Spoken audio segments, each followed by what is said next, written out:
এখন হা ভোট না ভোট, দেখেন হা ভোট না ভোটের পক্ষে আমি না, হা ভোটের পক্ষে না, কারণ হা ভোট জয়যুক্ত হলে সনদ বৈধ হবে, সনদ বৈধ হলে সংবিধান পরিবর্তন হবে।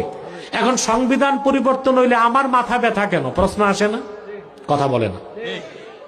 আরে ভাই 1977 সালে প্রেসিডেন্ট জিয়াউর রহমান হা ভোট করছিল 30শে মে 1977। 19 দফা দাবির পক্ষে তিনি গণভোট করেছিলেন।